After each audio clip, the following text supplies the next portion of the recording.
ವೀಕ್ಷಕರೇ ನಮಸ್ಕಾರ. ನೀವು ನೋಡ್ತಾ ಇದ್ದೀರಾ ನ್ಯೂಸ್ 18 ಡಿಜಿಟಲ್. ನಾನು ದರ್ಶನ್ ನಾಯ್ಕ್, ಉತ್ತರ ಕನ್ನಡ ಜಿಲ್ಲಾ ವರದಿಗಾರ. ಉತ್ತರ ಕನ್ನಡ ಜಿಲ್ಲೆಯಲ್ಲಿ ಜುಲೈ ತಿಂಗಳಲ್ಲಿ ಸುರಿದಂತ ಭಾರೀ ಮಳೆಗೆ ಶಿರೂರು ಗುಡ್ಡ ಕುಸಿತ ಘಟನೆ ಒಂದು ನಡೆದೋಯ್ತು.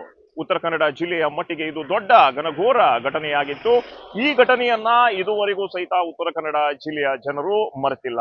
ಈ ಘಟನೆ ಇದುವರೆಗೂ ಉತ್ತರ ಕನ್ನಡ ಜಿಲ್ಲೆಯ ಜನರ ತಲೆಯಿಂದ ಹೋಗಿಲ್ಲ. ಈ ಘಟನೆ ಇದುವರೆಗೂ ಮಾಸಿಲ್ಲ. ಶಿರೂರು ಗುಡ್ಡ ಕುಸಿದ ಘಟನೆಯಲ್ಲಿ ಒಟ್ಟು 11 ಜನ ನಾಪತ್ತೆಯಾಗಿದ್ರು. ಈ ಪೈಕಿ 9 ಜನರು ಶವವಾಗಿ ಪತ್ತೆಯಾಗಿದ್ದಾರೆ. ಅದರ ಜೊತೆಗೆ ಇದುವರೆಗೂ ಸಹಿತ ನಾಪತ್ತೆ ಆದ ಇಬ್ಬರು ಅಂದ್ರೆ ಲೋಕೇಶ್ ಆಗಿರ್ಬೋದು, ಅದೇ ರೀತಿ ಶಿರೂರಿನ ಜಗನ್ನಾಥ್ ಅವರ ಮೃತದೇಹ ಇದುವರೆಗೂ ಪತ್ತೆ ಆಗಿಲ್ಲ. ಈ ಹಿನ್ನೆಲೆಯಲ್ಲಿ ಈ ಕುಟುಂಬದವರು ಇದುವರೆಗೂ ಸಹಿತ ಕಣ್ಣೀರಲ್ಲಿ ಕೈ ತೊಳಿತಾ ಇದ್ದಾರೆ. ಅದರ ಜೊತೆಗೆ ಸಾಕಷ್ಟು ಸಮಸ್ಯೆ ಪರದಾಟವನ್ನ ಪಡ್ತಾ ಇರುವಂತದ್ದು.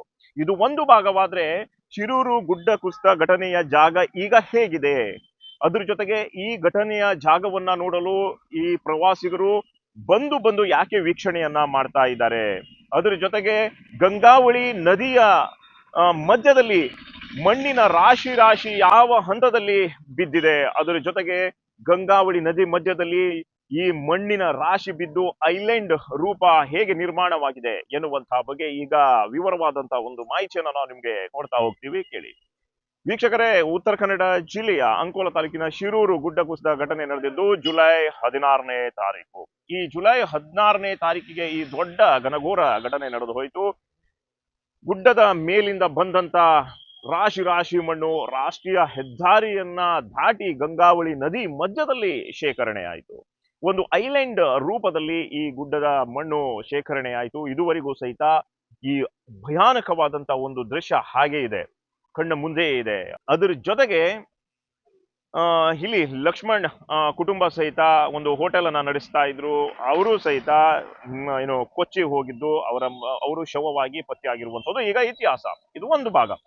ಇನ್ನೊಂದು ವಿಚಾರ ಏನಪ್ಪಾ ಅಂದ್ರೆ, ಈಗ ಉತ್ತರ ಕನ್ನಡ ಜಿಲ್ಲೆಯಲ್ಲಿ ಪ್ರವಾಸೋದ್ಯಮ ಆರಂಭವಾಗಿರುವಂತದ್ದು. ಸಾಕಷ್ಟು ಪ್ರವಾಸಿಗರು ಈಗ ಉತ್ತರ ಕನ್ನಡ ಜಿಲ್ಲೆಯತ್ತ ಆಗಮಿಸ್ತಿದ್ದಾರೆ. ಉತ್ತರ ಕನ್ನಡ ಜಿಲ್ಲೆಯ ಕರಾವಳಿ ಆಗಿರ್ಬೋದು, ಮಲೆನಾಡು, ಅದೇ ರೀತಿ ಕಾರವಾರ ಸೇರಿ, ಅದೇ ರೀತಿ ಕಾರವಾರ ಮೂಲಕ ಏನು ಗೋವಾ ಹೋಗ್ತಾ ಇದ್ದಾರೋ ಪ್ರವಾಸಿಗರು, ಈ ಎಲ್ಲಾ ಪ್ರವಾಸಿಗರು ಈಗ ಶಿರೂರು ಗುಡ್ಡ ಕುಸಿದ ಘಟನೆ ಜಾಗವನ್ನ ವೀಕ್ಷಣೆ ಮಾಡಿ ಹೋಗ್ತಾ ಇದ್ದಾರೆ. ಈ ಜಾಗದಲ್ಲಿ ಬಂದು ನಿಂತು ಇದೇ ಶಿರೂರು ಗುಡ್ಡ ಕುಸಿದ ಘಟನೆ ಅಂತ ಮೆಲುಕು ಹಾಕ್ತಾ ಇದ್ದಾರೆ. ಅಂದ್ರೆ ಜುಲೈ ಸಂದರ್ಭದಲ್ಲಿ ಏನು ಟಿವಿ ಮಾಧ್ಯಮದಲ್ಲಿ ಈ ದೃಶ್ಯಾವಳಿಯನ್ನ ನೋಡಿದ್ರು, ಅದೇ ರೀತಿ ವಿಸ್ತೃತವಾದಂತ ಒಂದು ಸುದ್ದಿಯನ್ನ ನೋಡಿದ್ರು, ಅದರ ನಂತರ ಈಗ ಲೈವ್ ಆಗಿ ಈ ಜಾಗಕ್ಕೆ ಬಂದು ಪ್ರವಾಸಿಗರು ಈ ಜಾಗವನ್ನ ವೀಕ್ಷಣೆಯನ್ನ ಮಾಡಿ ಹೋಗ್ತಾ ಇದ್ದಾರೆ. ಕೇವಲ ತಮ್ಮ ವಾಹನದ ಮೇಲಿಂದ ಅಷ್ಟೇ ವೀಕ್ಷಣೆ ಮಾಡ್ತಾ ಇಲ್ಲ, ಈ ಜಾಗಕ್ಕೆ ಬಂದು ನಿಂತು ಸೆಲ್ಫಿಯನ್ನ ತೆಗೆದುಕೊಂಡು ಹೋಗಿ, ಯಪ್ಪ ಈ ತರ ಒಂದು ಭಯಾನಕ ಆಗಿತ್ತ ಈ ಘಟನೆ ಅಂತ ತಮ್ಮಲ್ಲಿಯೇ ಮಾತುಗಳನ್ನ ಆಡಿ ಚರ್ಚೆಯನ್ನ ಮಾಡ್ತಾ ಇರುವಂತದ್ದು ಈಗ ಸರ್ವೇ ಸಾಮಾನ್ಯ ಆಗಿದೆ. ಕಳೆದ 2 ತಿಂಗಳಿಂದ ಏನು ಉತ್ತರ ಕನ್ನಡ ಜಿಲ್ಲೆಯಾದಂತ ಪ್ರವಾಸೋದ್ಯಮ ಏನು ಆರಂಭವಾಯಿತೋ, ಪ್ರವಾಸಿ ಸೀಸನ್ ಏನು ಶುರುವಾಯಿತೋ, ಆ ಸಂದರ್ಭದಿಂದಲೂ ಈಗ ಈ ರೀತಿಯಾದಂತ ಒಂದು ಘಟನೆಗಳು ಇಲ್ಲಿ ಸರ್ವೇ ಸಾಮಾನ್ಯವಾಗಿರುವಂತದ್ದು. ಅದರ ಜೊತೆಗೆ ಮುಖ್ಯವಾಗಿ ಹೇಳ್ಬೇಕೇನಪ್ಪಾ ಅಂದ್ರೆ, ಕೇರಳ ಮೂಲದಿಂದ ಏನು ಪ್ರವಾಸಿಗರು ಉತ್ತರ ಕನ್ನಡ ಜಿಲ್ಲೆಯತ್ತ ಆಗಮಿಸ್ತಿದ್ದಾರೋ ಅವರು ಖುದ್ದಾಗಿ ಈ ಜಾಗದಲ್ಲಿ ನಿಂತು ಭೀಕರವಾದಂತಹ ಒಂದು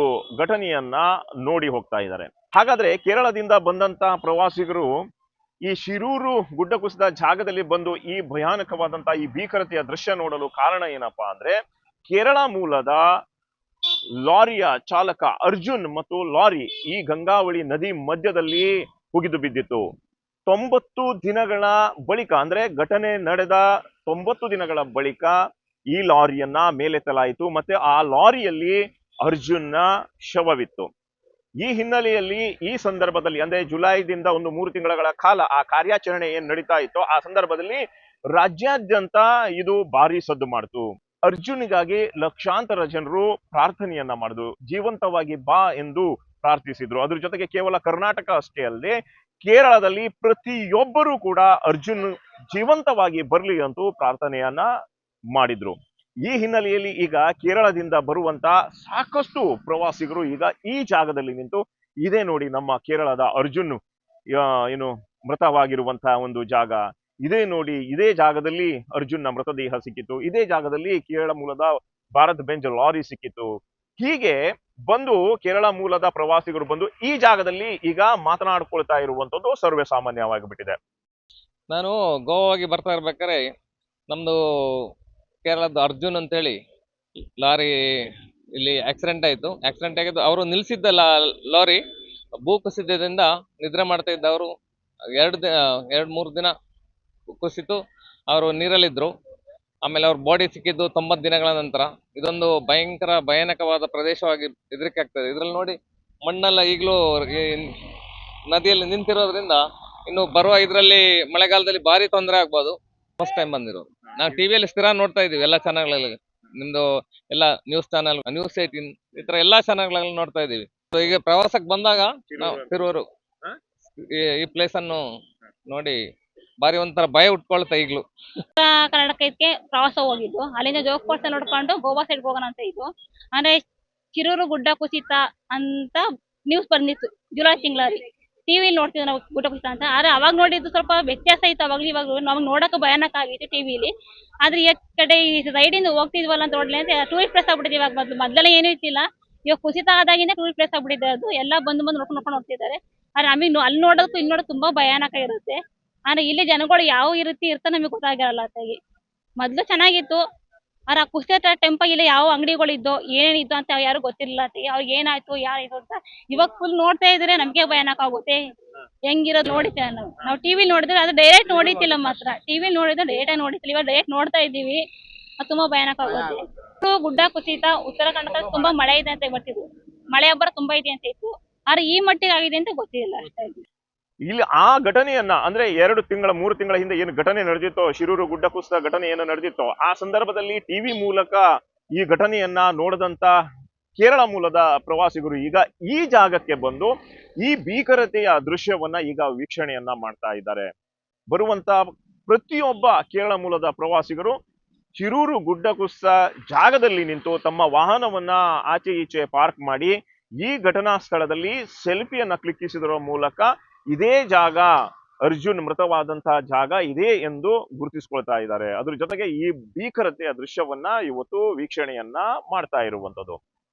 ಹೀಗೆ ಈ ಶಿರೂರು ಗುಡ್ಡ ಕುಸಿತ ಘಟನೆ ಈಗ ಒಂದು ದೊಡ್ಡ ಭಯಾನಕ ಸ್ಥಳವಾದ್ರೂ ಕೂಡ ಈಗ ಕೇರಳ ಮೂಲದ ಪ್ರವಾಸಿಗರಿಗೆ ಇದೊಂಥರ ತಮ್ಮವರು ಈ ಪ್ರಾಣ ಬಿಟ್ಟ ಜಾಗ ಅಲ್ವಾ ಎನ್ನುವಂತ ಒಂದು ಭಾವನಾತ್ಮಕತೆಯಿಂದ ಈ ಜಾಗವನ್ನ ವೀಕ್ಷಣೆಯನ್ನ ಮಾಡ್ತಾ ಇದ್ದಾರೆ.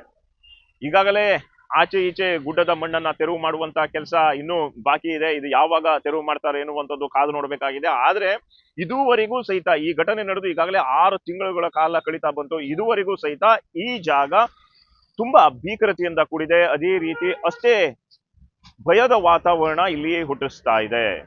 ಕೇರಳ ಪ್ರವಾಸಿಗರು ಈ ಜಾಗಕ್ಕೆ ಅಂದ್ರೆ ಉತ್ತರ ಕನ್ನಡ ಜಿಲ್ಲೆಗೆ ಬಂದಂತ ಒಂದು ಸಂದರ್ಭದಲ್ಲಿ ಈ ಜಾಗವನ್ನ ನೋಡಿ ಹೋಗ್ತಾ ಇರುವಂತದ್ದು ಈಗ ವಿಶೇಷವಾಗಿದೆ. ಅದರಲ್ಲೂ ತಮ್ಮವರೊಬ್ಬ ಇದೇ ಜಾಗದಲ್ಲಿ ಪ್ರಾಣ ಬಿಟ್ನಲ್ಲ, ಪ್ರಕೃತಿಯ ವಿಕೋಪಕ್ಕೆ ತಮ್ಮವರೊಬ್ಬ ಜೀವ ಹೋಯ್ತಲ್ಲ ಅಂತ ಭಾವನಾತ್ಮಕತೆಯಿಂದ ಈ ಜಾಗವನ್ನ ವೀಕ್ಷಣೆಯನ್ನ ಮಾಡ್ತಾ ಇರುವಂತದ್ದು. ಒಟ್ಟಾರೆ ವೀಕ್ಷಕರೇ, ಶಿರೂರು ಗುಡ್ಡ ಕುಸಿತ ಘಟನೆ ಒಂದಲ್ಲ ಒಂದು ರೀತಿಯಲ್ಲಿ ಈಗ ಸುದ್ದಿ ಆಗ್ತಾನೆ ಇದೆ. ಜುಲೈ 16ರಂದು ನಡೆದಂತ ಈ ಘಟನೆ ಇವತ್ತಿಗೂ ಸಹಿತ ಜನರ ಮನಸ್ಸಿಂದ ಹೋಗಿಲ್ಲ. ಆ ಭೀಕರತೆ ಇವತ್ತಿಗೂ ಸಹಿತ ಜನರ ಮನಸ್ಸಲ್ಲಿದೆ. ಅದರ ಜೊತೆಗೆ ಈಗ ಮತ್ತೊಂದು ರೀತಿಯಲ್ಲಿ ಈ ಶಿರೂರು ಗುಡ್ಡ ಕುಸಿತ ಘಟನೆ ಸುದ್ದಿಯಾಗಿದೆ. ಇನ್ನಷ್ಟು ಮಾಹಿತಿಯೊಂದಿಗೆ ಮತ್ತೆ ನಾವು ನಿಮ್ಗೆ ಸಿಗ್ತಾ ಇರ್ತೀವಿ.